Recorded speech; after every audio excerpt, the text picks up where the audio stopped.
This is what gambling has come to in the computer age.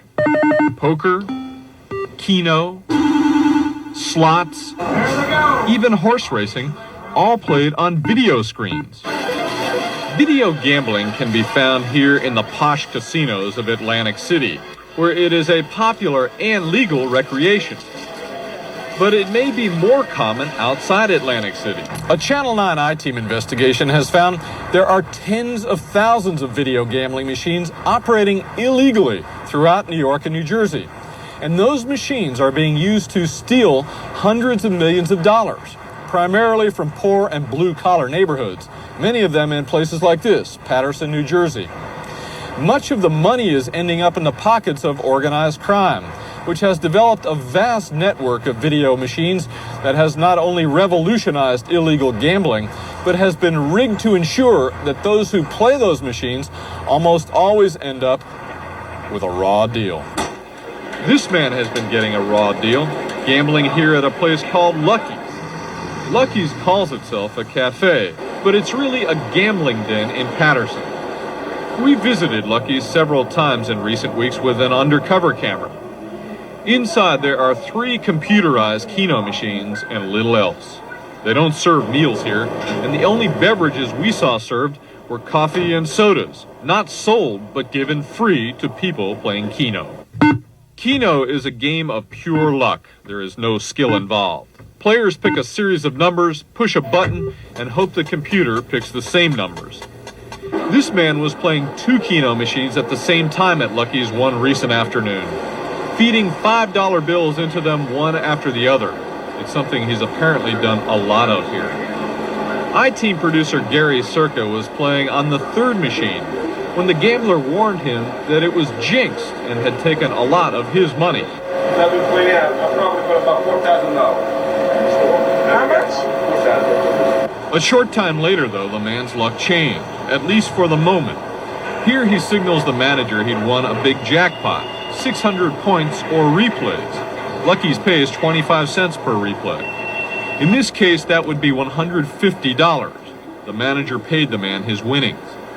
Playing keno is not illegal, but this is. Lucky's, however, has no monopoly on video gambling in Paterson. Some say there may be as many as 5,000 keno, poker, and slot machines here. We found them in grocery stores, restaurants, and small shops up and down Paterson's busiest boulevards. Police have little doubt why they're there.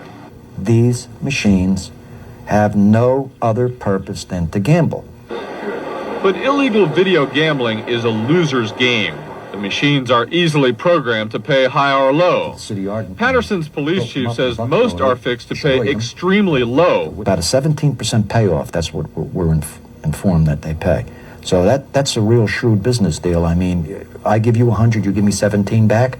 In effect, he's stealing. In New York, police say new machines are rigged to pay high to lure customers, then re-rigged to pay low. It's as simple as that, just reaching in there, turning a dial. So this is a con game. This is a con game. Anywhere from $2,000 to $5,000 a week I was losing on the machines. This man owned a successful business when he says he got hooked on video gambling in Paterson. He says he knew the machines were fixed, but could not stop playing.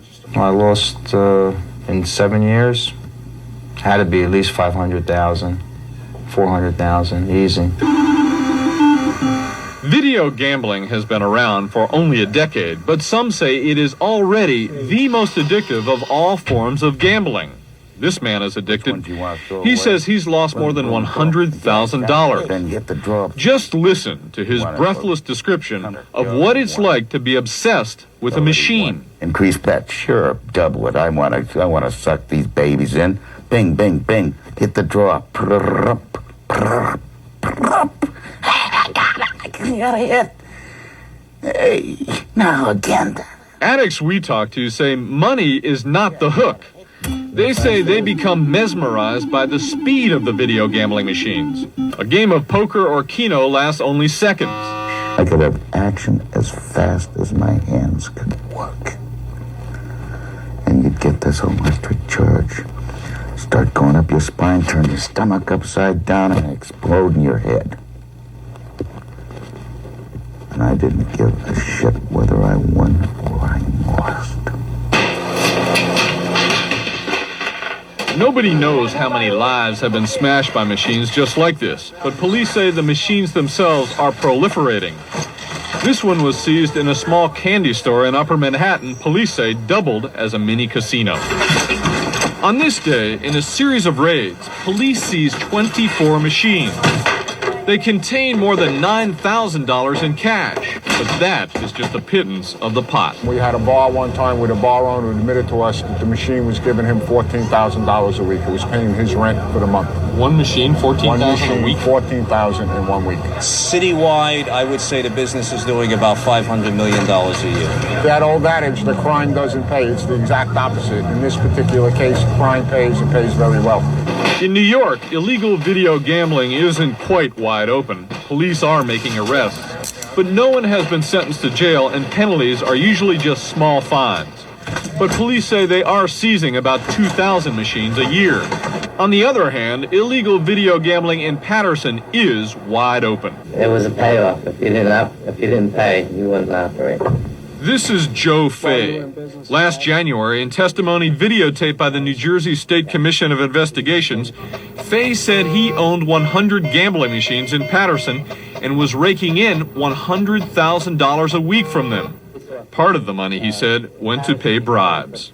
I would make payments to the police officers. In Paterson, you can only put 3.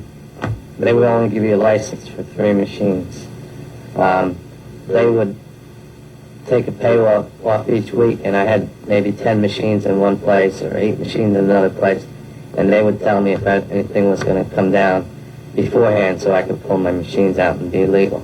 Captain Joseph Grossi was the head of Paterson's Vice Squad when he was indicted for taking bribes from Fay last year, as were Lieutenant Raymond Zadanis and Detective Casper Morelli.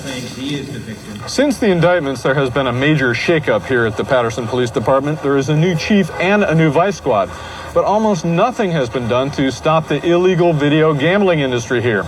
And even the police admit that has created the perception that they are in cahoots with the gamblers. The complaints we keep getting is what you're saying, that if they're allowed to operate, then the police must be involved, and that isn't the case. Munsue says he knows Paterson is full of video gambling dens. He says he has recommended the city outlaw the machines altogether. But police have virtually given up trying to enforce the current law that requires they witness gambling in the act. You can't enforce it. It's almost enforceable. It's impossible to do. What is it? Well, you have to catch them making a payoff. Patterson police apparently never played at Lucky's.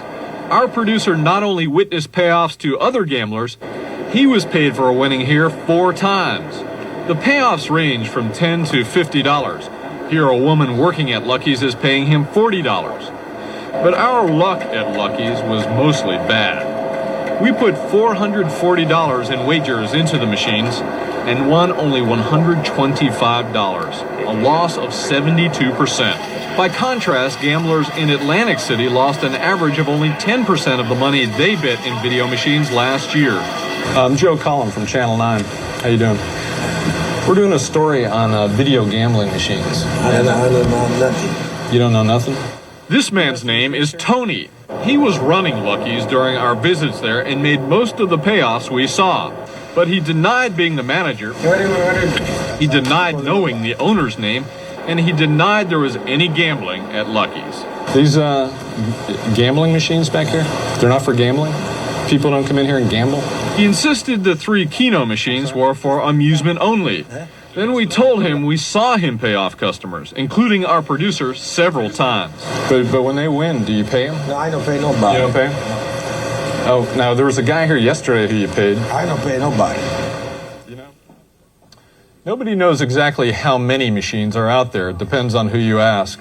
In Paterson, for example, city officials put it at 1,000 or fewer, but gamblers we've talked to, machine owners and distributors, say there are 4,000 to 5,000 machines just in Paterson alone, which gives you an idea how many are out there statewide and in the city. A lot of money going down on that one. What's up tomorrow on this series? We're going to look at organized crime and the influence of the mob in this industry, and it's big. Okay, look forward to it, Joe. Thanks. Lloyd's up.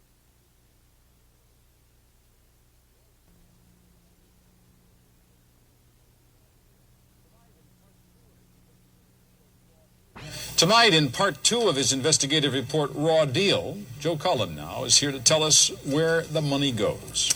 Well, Ron, a great deal of it is going to organized crime. Police say mobsters have a major influence in the manufacturing and placement of a large number of video gambling machines. Illegal video gambling is a goldmine for those who control it. Just one of these poker or keno machines can pull in $1,000 or more a week. In New York and New Jersey alone, police estimate the industry is earning more than $1 billion a year. The money comes from guys like Joe, who says he's hooked on video gambling machines. I lost my family, I lost my house, friends. Joe has lost everything he owned to the machines. Most of it in little stores and luncheonettes in Paterson, New Jersey. Like this one we visited recently with an undercover camera. I know as soon as I walk in there that I'm going to lose. I just know it. Any guess on, over the years, 7, 8 years now you've been playing these things, any guess on how much money you've lost in? Oh my God. Maybe 100,000, if not more. Need 2 cherries to get the first payoff. Police say most machines like these are fixed, so gamblers are almost guaranteed to lose. Joe knows, but he keeps playing. You know, the people, you lose $700, and then they come around with a cup of coffee or a sandwich, and you feel like a big shot, you know? Guys like Joe put the money in, and guys like Carmen Ricky take it out. Until recently, Ricky was chairman of Greyhound Electronics. Police say Greyhound video machines are widely used for illegal gambling. This one was seized recently at a bodega in Upper Manhattan. Greyhound is headquartered right here in this building in Toms River, New Jersey. It is one of the largest manufacturers of video gambling machines in the United States. But it's also a prime example of just how tightly entwined this industry is with the mob. An indictment last March alleges Ricky and Greyhound conspired to run an illegal gambling operation with Little Nicky Scarfo, seen here with a red jacket on. The Philadelphia gangster who is now in prison heads the Bruno Scarfo organized crime family. The store owners were going to get 50%, and the balance of the money was going to be split between Carmen Ricky and the Bruno Scarfo family. This is George Frezzalone, a made member of the Bruno Scarfo family, who made claims in this testimony to the New Jersey State Commission of Investigations that Ricky and Scarfo were silent partners. Frezzalone said that partnership allows Ricky to run his video gambling empire without competition in New Jersey, Delaware, and Pennsylvania. In return, Scarfo gets half the profits. Carmen was happy to make the deal. You know, he made money too, Carmen. Carmen made more than what we made, so he was happy. But if you have a hard time believing a gangster, listen to New Jersey State Police Superintendent Justin Dentino. With all the information that I have concerning Greyhound Electronics, Inc., there's no doubt in my mind that they're connected with organized crime. The mob's take from illegal video gambling is so great, New Jersey is now considering taking its own piece of the action. There are estimates from the SCI that there may be as many as 19,000 machines operating illegally in New Jersey at present. But the revenue goes to organized crime. There is widespread La Cosa Nostra influence in video games, particularly in North Jersey. State Senator Tom Foy wants to legalize video gambling throughout New Jersey. On June 17th, with a Channel 9 camera present, Foy told a Senate committee legalization is a, quote, win-win situation. He says it would mean a tax windfall for the state, and it would drive organized crime out of the video gambling industry. And I'd be happy to answer any questions now from the committee, and thereafter I'd like to offer the opportunity of a demonstration so that you can see how a machine works. Then Foy introduced Robert Harzer, sales manager of SMS Manufacturing, a major producer of video gambling machines. It's a coin-operated video machine. Harzer demonstrated how an SMS machine would work if the law passes that would supposedly force the mob out of video gambling. Here that you have a possible straight, which is a winning combination in a poker game. But nobody bothered to tell the Senate committee one important fact. SMS Manufacturing has been identified as a mob-controlled company. They're one and the same. The mob and SMS are one and the same. They're a mob operation. Fred Martens is director of the Pennsylvania Crime Commission. Last March, the commission released this report linking SMS to 2 organized crime families. Is it a situation where those families actually control SMS? That's what our evidence tells us. You could discard the 4 and draw another card. Nevertheless, SMS is one of the dominant video gambling machine companies in the country. Yes, SMS was the big one. Joe Fay used to own a string of machines like these in Paterson. Many were made by SMS specifically for illegal gambling, Fay said in this testimony to the New Jersey State Commission of Investigations. SMS is the best machine for your money. You can make a lot of profits. Do you know anyone else who bought illegal gambling machines from SMS? Everyone. Do you know Just ask any vendor in New Jersey. We manufacture amusement devices. Robert Harzer denies SMS sells machines for illegal gambling. The machine basically was manufactured for amusement. How the game was being used is a question of who owns the machine and what they're doing with it. Almost all these machines carry the disclaimer for amusement only, but some say that's a ruse. There's no other reason to have a video poker machine than for illegal gambling. There's no other reason. And anybody that tells you that there is lying. SMS manufacturing is based here in Lakewood, New Jersey. Neither the company nor any of the people who run it have ever been charged with a crime in connection with the use of these machines. Nevertheless, SMS has a shadowy past, and its alleged ties to organized crime are deep and bloody.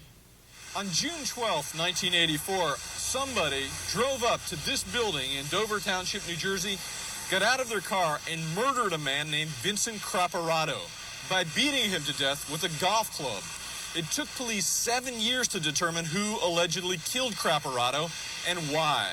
Documents obtained by the I-Team reveal Craparato was an associate of the Lucchese organized crime family, and also a silent partner, receiving a share of SMS's profits. Last April, 2 reputed Lucchese soldiers, Martin Tessetta and Thomas Ricciardi, were charged with the Craparato murder. The grand jury said the motive for the killing was a mob dispute over SMS profits. After the murder, the documents show the Lucchese and Bruno Scarfo crime families agreed to split the profits from SMS. Is this company connected in any way with organized crime? Not to my knowledge. Harzer says he knows of no ties between SMS and organized crime. There again, I really have no knowledge of anything going on. We showed Harzer the documentation, reports, testimony, the indictment. We wondered how a company with SMS's history ended up appearing on behalf of the industry in front of the state Senate. Don't you see the irony there? I realize exactly. I see the irony there, and that's what I'm saying. It's Miss, please don't report this. I didn't know whether you knew or not, but I'm curious. I had no idea. Senator Foy says he was unaware of SMS's past when he introduced its representative to the Senate committee. He said SMS was invited by a lobby group supporting his legalization bill. Nevertheless, he sees no problem with SMS's appearance. Yeah, it was their machine that was brought before the Senate and the Assembly to say, here's an example of what we're talking about. It seems to bother you. It doesn't bother me any. I mean, I don't care who manufactures the machine. Whoever manufactures is ultimately going to have to get licensed. Not all companies that make or distribute video, poker, or keno machines are involved with organized crime, nor are all businesses where those machines are located, but the mob does play a major role in the industry, Ron. Interesting. What's on for tomorrow night in this series? Tomorrow night we take a look at legalization of these machines in New Jersey and what that may or may not mean for organized crime. It's interesting to see what they think about it. Will it help them or hurt them? Okay, thank you, Joe. Chances are you've got illegal gambling dens near you. As we've reported this week, there are tens of thousands of video gambling machines operating illegally throughout New York and New Jersey. Now there is a move in New Jersey to make those machines legal in bars and restaurants. Come on, baby, hit me. I don't play the piano, I play the slide. 2 years ago, the state of South Dakota legalized video gambling. Now casino signs are a big part of the landscape. Business in bars and restaurants with machines is booming, and the state is reaping a tax bonanza. Some are happy to have the games. Just to kill a few more minutes and hopefully fill my pockets with bountiful money. Some are not so happy. I have kids, and when I come into a restaurant, that's the first place my kids want to go. And I just don't like it. New Jersey has video gambling too, the legal version in Atlantic City, and the illegal version every place else. An estimated 19,000 machines are operating illegally in New Jersey. Police figure they're making $1 billion a year. I was just caught up in the fever. The illegal industry depends on compulsive gamblers like Bob, who says at one point the machines became more important to him than his family. I took money from kids' savings accounts. I would have money in my pocket. My wife would ask me for money for the kids' shoes. I wouldn't give her $50 because that was my gambling stash. The machines themselves are not illegal. Paying off gamblers is. But police say it's extremely difficult to catch the payoffs as they happen. So little is being done to stop the spread of video gambling. This machine is like a cancer. It's just growing and growing. It's just not worth, they're just no good. Passaic, New Jersey is one place that's taken a stand. Instead of trying to catch illegal gambling, Passaic simply outlawed the machines. We feel that it's organized crime that's involved, and we just don't want them in our town. But video gambling is wide open in some other Jersey cities. Paterson is one of them. There may be as many as 5,000 machines here. Joe Fay, a former gambling machine distributor in Paterson, says he's seen store owners do almost anything, including give free cocaine to gamblers to encourage them to play for long stretches. We were taking shifts, just giving the guy change. One guy change. He was there, just playing for I think it was over 50 hours, non-stop. I mean, he didn't go to the bathroom. It hurts the poor people more than anyone else. We get calls from wives all the time. Their husband lost their paychecks. Patterson's police chief says he is helpless to stop the gambling under current law. He sees only one solution. I asked on 3 occasions that they make these machines illegal, and this is the only way we can fight this. But while Chief Muncie tries to outlaw the machines, others work in the opposite direction. Legalizing video machines in New Jersey is an idea whose time has come.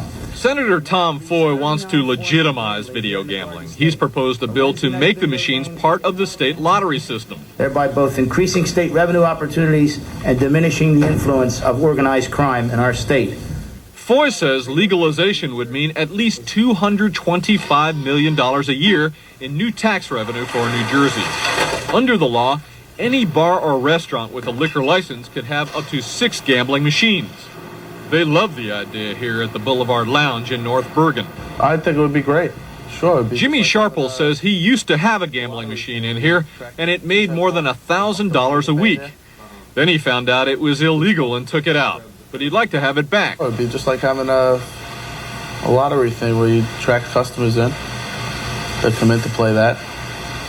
Sit down, have a few drinks, you know. But in Atlantic City, casino owners do not look kindly on a bill to legalize elsewhere what has become their lifeblood here. 2/3 of all the money wagered in Atlantic City go into slot machines and video poker machines like these. That's why the video lottery bill is seen as such a big gamble here. If the bill's backers win, the big loser could be the casino industry. We certainly believe that it would be very detrimental. Tom Carver of the New Jersey Casino Association says many gamblers will forego a long drive to Atlantic City if they can gamble in their neighborhood saloons. We're talking about 40,000 people working here. We're talking about billions of dollars for senior citizens, talking about millions and millions for reinvestment. Do you really want to compromise that? One of the chief arguments for legalization is it would drive organized crime out of the industry. But State Police Superintendent Justin Dentino says the mob may actually invite legalization. Organized crime in many cases encourages the legalization because they know there's going to be more of a proliferation of that activity. This is the type of machine we're talking about. And that's just what happened in New Jersey. In June, the sales manager of SMS Manufacturing appeared before a state Senate committee to support legalization of video gambling. SMS is a leading producer of these machines, but has also been identified as a mob-controlled company. play faster.